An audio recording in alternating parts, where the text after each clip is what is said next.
हमारे साईं का स्वरूप था कि आप अपने ठाकुर जी का दर्शन किसी को नहीं कराते थे। क्यों? हमको एक बात साईं से मानो ऐसा लगा कि हमें प्रेरणा मिली इस बात से। हम अपने लाल जी को सबको दर्शन कराते हैं, पर साईं सबको अपने ठाकुर जी का दर्शन नहीं कराते थे। और किशोरी जी का एक श्री स्वरूप साईं की पगड़ी में सदा विराजता था। तो साईं किसी को अपनी ठाकुर जी का दर्शन नहीं कराते थे। उसके पीछे कारण क्या था? कि हमारे ठाकुर जी बड़े भोरे हैं, हमारे ठाकुर जी बड़े सीधे हैं, जे संसार के लोग जाकर के संसारी वस्तु उनसे मांग लेंगे और वे बेचारे संकोच में सब दे देंगे। ये कहीं उन संकोच में इतने सहज, इतने सरल, इतने प्रेम स्वभाव के ठाकुर जी को इस संसार के लोग जाके कहीं और संकोच में ना डाल दें, इसलिए अपने ठाकुर जी का दर्शन नहीं कराते। लेकिन हमारे हिताश्रम वाले पूज्य बड़े महाराज जी, जब साईं के काल में वे थे, उन्होंने अपनी लेखनी में लिखा है कि वे जब साईं से मिले तो उन्होंने सबने सुना ही था, वृंदावन में सबको पता था कि भाई कोकिल साईं जी किसी को अपने ठाकुर जी का दर्शन नहीं कराते। उनको ये भय है कि ये संसार के लोग हैं, कहीं जाके कुछ मांग ना लें ठाकुर जी से, ठाकुर जी को संकोच में ना डाल दें। तो हिताश्रम वाले पूज्य बड़े महाराज जी ने साईं से एक दिन ऐसे ही सहजता में कहा, देखें हमको मना करेंगे कि नहीं। आपने कहा अपने ठाकुर जी का दर्शन करा दो। तो साईं तुरंत बोले, हाँ जी चलिए कराता हूं दर्शन। लेकर के जाने लगे तो हिताश्रम वाले पूज्य महाराज जी ने मार्ग में ही कहा, साईं हमने तो सुना है कि आप अपने ठाकुर जी का दर्शन नहीं कराते किसी को, पर हमने एक बार कहा और आप तुरंत कह रहे हो चलो आपको दर्शन कराते हैं। तो साईं बोले, आप राधा वल्लभी महात्मा हो, आप राधा वल्लभ संप्रदाय के हो, और श्री राधा वल्लभ संप्रदाय में ठाकुर जी तो मांगो ना जाए, ठाकुर जी को दियो जाए। ये हमारे आप अधिकारी हो उनके दर्शन।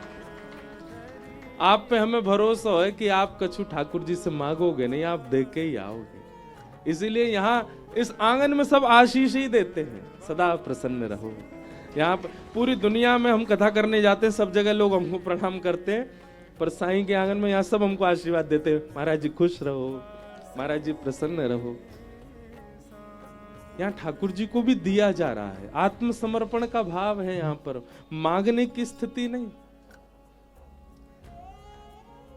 सोने का छत्र चढ़ाएंगे ये दे दो, ऐसा करेंगे ये दे दो, मांगने की प्रथा लगभग सब जगह है। हमारे हिंदू सनातन मंदिरों में भी सब जगह लोग, कहीं पता चल जाए यहां मनोकामना पूरी होती है तो सब लोग वहां मांगते हैं। पर वास्तव में सत्य बताएं, वृंदावन मांगने की जगह है ही नहीं। वृंदावन तो लौटावे की जगह है, वृंदावन तो देवे की जगह है, वृंदावन तो बटवे की जगह है। साईं का ऐसा प्रेम अपने ठाकुर जी, तब से हमारे मन में पता नहीं क्यों व्याकुलता हुई, जब से ये हिताश्रम वाले महाराज जी की बात सुनी कि भैया हम भी अपने लाल जी का दर्शन सबको कराते हैं। और निश्चित है कि संसार के सब लोग जाकर के, छोटे से लाला हमारे 3-4 साल के, उनसे जाके जाने क्या क्या मांगते होंगे।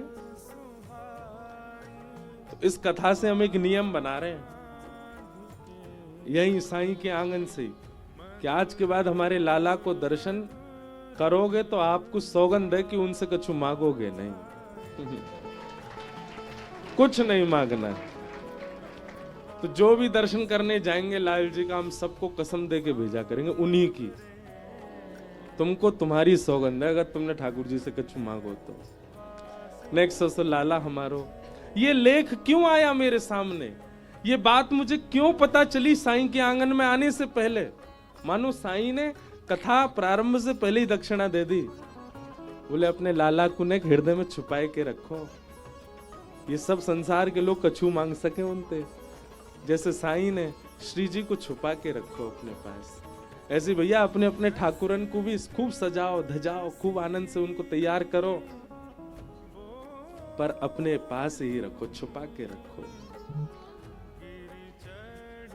रसिक प्रीतम हित चित्त की बातें श्री गिरधारी जी सो कहिए, तलहटी गोवर्धन की रहिए। तो ऐसे हम कहीं कोई आंगन है, हमारे स्वामी शेखानंद जी महाराज का इसीलिए प्रेम नहीं था उनसे। आज महाराज जी के श्री स्थान से हमारे पूज्य महाराज जी आए हैं, आपको बारंबार प्रणाम करते हैं। सच्चिदानंद रूपाय विश्वोत्पत्त्यादि हेतवे तापत्रय विनाशाय श्री कृष्णाय वयं नमः।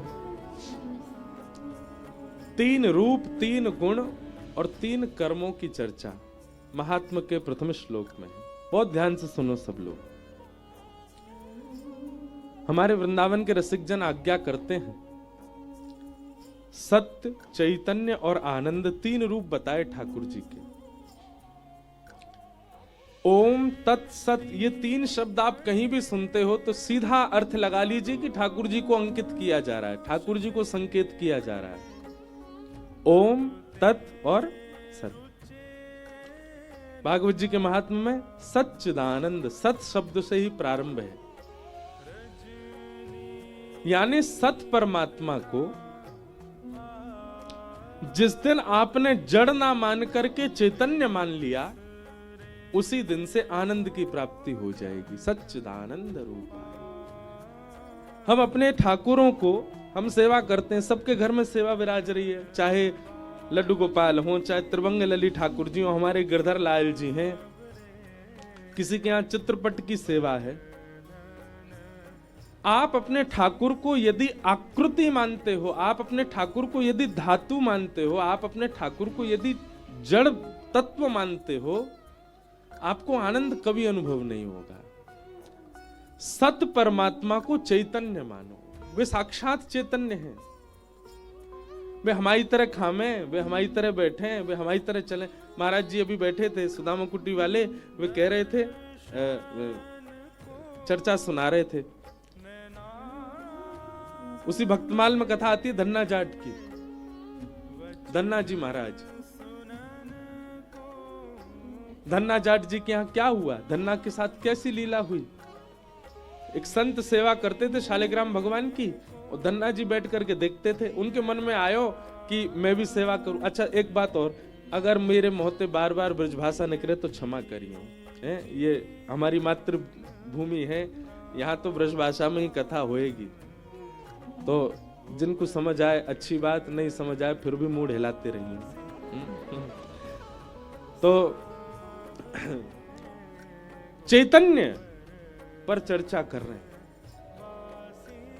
धन्ना जाट जी के मन में आई, छोटे से बालक हैं धन्ना, संत कुछ दिन उनके यहाँ रहे, रोज सेवा करते। बच्चों का स्वभाव होता है, दादी दादा नानी नाना या घर में कोई संत आ जाए और उनकी सेवा देख लें तो बच्चों का बड़ा मन लगता है उसमें।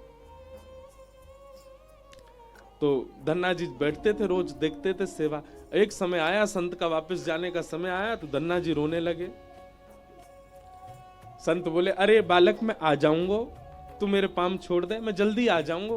बोले नहीं, मैं आपके लिए नहीं रो रहा हूं, अपने ठाकुर जी मुझे दे जाओ, उनके लिए रो रहा हूं, मैं आपकी जैसी सेवा उनकी किया करूंगा। महाराज धन्ना जी इतने जिद में अड़ गए कि पूरा घर अधर कर दिया उन्होंने, संत को जाने ही नहीं दें, मुझे इनके ठाकुर जी चाहिए। तो संत ने एक लीला क्या की, जहां पर पूजा का स्थान था वहां सिंहासन पर उनके शालिग्राम जी बैठे थे, तो उन्होंने चुपचाप शालिग्राम जी तो धर दिए नीचे, और सिंहासन पर बाहर से एक चिपटो सा पत्थर लाके धर दियो और वहां पे इत्र आदि लगा दी। और धन्ना जी से बोले, इधर आओ बेटा, देखो तुमको सिंहासन वाले ठाकुर जी चाहिए या नीचे वाले ठाकुर जी चाहिए, बताओ, राजा वाले ठाकुर जी चाहिए या सिपाही वाले ठाकुर जी चाहिए। छोटा बालक धन्ना बोले, नहीं हमको तो राजा वाले चाहिए।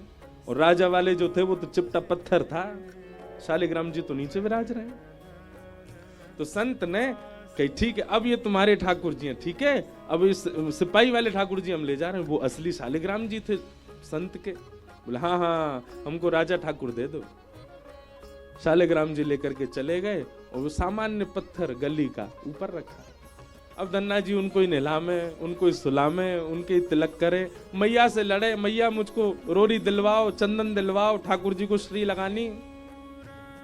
मैया कोई व्यवस्था नहीं कराए तो बेचारे बाहर से मट्टी में ही पानी मिलाए के को चंदन लगा दें। कोई व्यवस्था नहीं फिर भी सेवा करें। इत्र नहीं मिले तो सामान्य तेल ही लगा दे ठाकुर जी को। बोले ठाकुर जी अभी मैं गरीब हूं, मुंह पे व्यवस्था नहीं है, आप ऐसी सेवा स्वीकार करो। और सामान्य पत्थर की सेवा कर रहे हैं। धन्ना जी रोज सेवा करते अपने ठाकुर, उत्साह उनका प्रबल। देखो एक बात समझिएगा, आपका साधन, आपकी व्यवस्था, आपकी बहुमूल्य वस्तु सेवा नहीं प्रकट करती हैं। सेवा में दो चीजें बहुत आवश्यक हैं, पहला भाव और दूसरा उत्साह।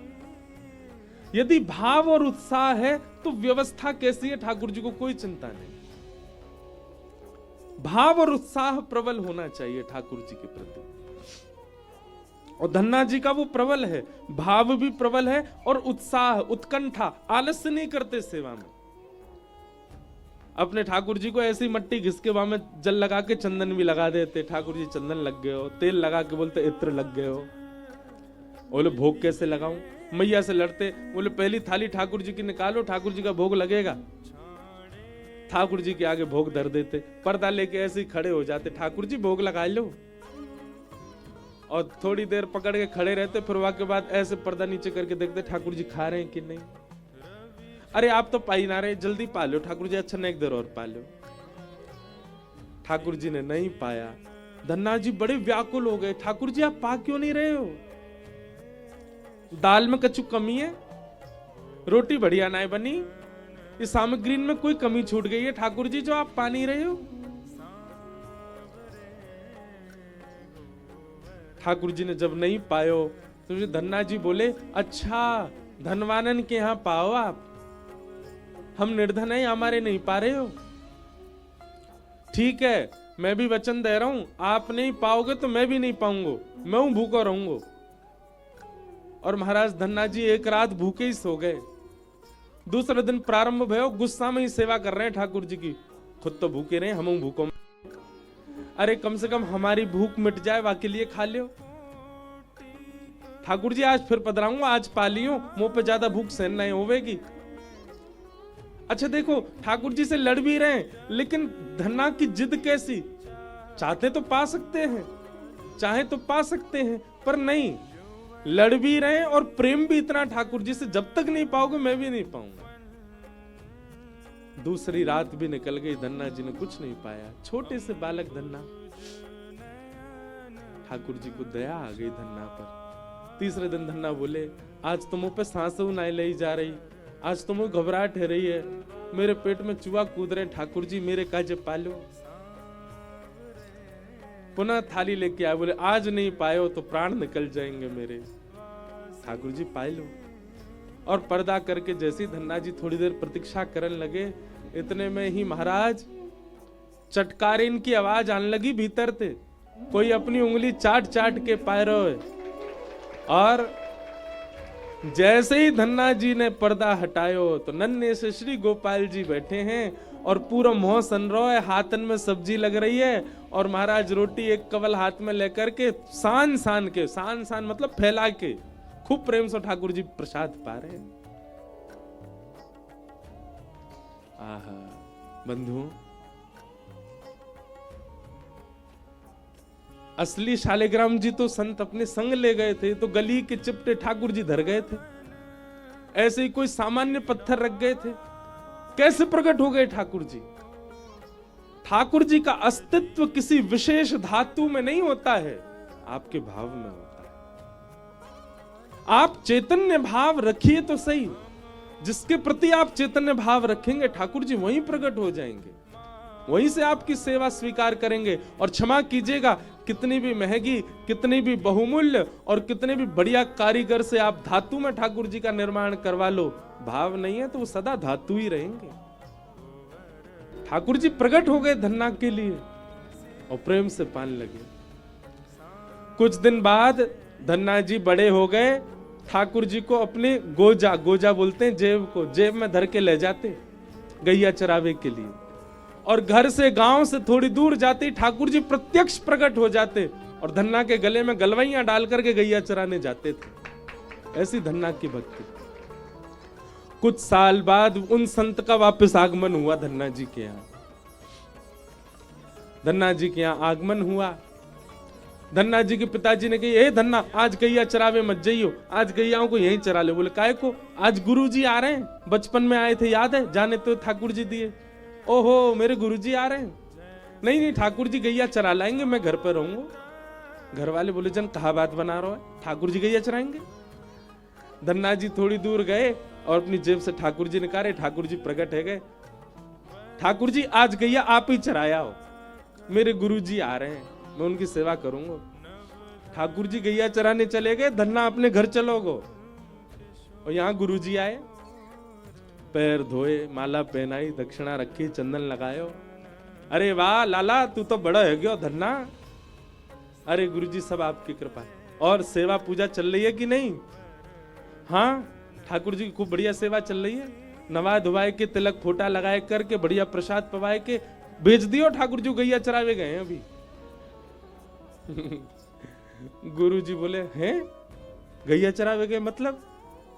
हाँ, वो प्रकट है, जाए सबके आगे ना आमे, मैं गले में गलवैया डाल गैया चरावे जावे। आज आप आ रहे, हमारे अकेले ठाकुर जी गए गैया चरावे।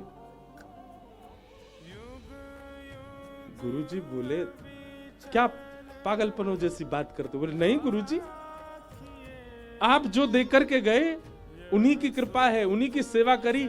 पूरी बात बताई धन्ना ने, कैसे चटकारे लेके ठाकुर जी पाते हैं, कैसे गले में गलवैयां डालते हैं, कैसे गोद में बैठ जाते हैं, कैसे बतियाते हैं। गुरु जी को विश्वास नहीं होता। गौधूली बेला हुई, शाम का समय हुआ। धन्ना बोलो, आपको भरोसा नहीं है ना, आओ मेरे संग, गांव तक दूर चलो, मैं दिखाऊं। और गुरु जी को हाथ पकड़ करके लेके गए धन्ना जी। तो तभी क्या देखा, धन्ना जी की गाय आ रही हैं और उन गायन को हाँकते हुए श्याम सुंदर आ रहे हैं। त्रिभंग लली मनोहर पीतांबरी पहनी है, ठाकुर जी के मधुर अलकावली हैं। तम गो रजत छुरित कुंतल वद्दवरह, वन्य प्रसून रुचिरे क्षण चारुहासम। गैयाओं की रज उड़ उड़ करके श्री अंग पर लग रही है ठाकुर जी के। ऐसी छवि का दर्शन करके गुरु जी तो वहीं मूर्छित हो गए। होश में जब आए, धन्ना को हृदय से लगा लिया और हृदय से लगा करके बोले, धन्ना, जीवन पर्यंत सांचे शालिग्राम भगवान की सेवा करी पर कभी प्रकट नहीं भाई। मैं तुमको गली को एक सामान्य चिपटा पत्थर दे गया, तेने वहां से ठाकुर जी प्रकट कर दिए। धन्य है तेरी भक्ति। इसी भाव से ही भागवत जी का महात्मा का प्रारंभ है कि परमात्मा सत्य है, पर उनके प्रति आप जड़ बुद्धि मत रखो, उनके प्रति आप चैतन्य बुद्धि रखो, उनके प्रति आप चैतन्य भाव रखो। आप उनको पाषाण मत मानो। सत परमात्मा को चैतन्य मानोगे तो यही सत्य चैतन्य बन करके आनंद प्रदान करेगा। सच्चिदानंद रूपाय। अनेक अर्थ हैं इस भाव के, पर एक अर्थ ऐसा भी, विश्वोत्पत्त्यादि हेतवे, विश्व की उत्पत्ति, पालन और संहार का जिनका कर्म है, संसार बनाते हैं, पालन करते हैं और उसका उद्धार कर देते हैं। तापत्रय विनाशाय, जीव मात्र के समस्त ताप यानी कि कष्टों को जो नाश कर देते हैं, ऐसे श्री कृष्णाय वयम नमः।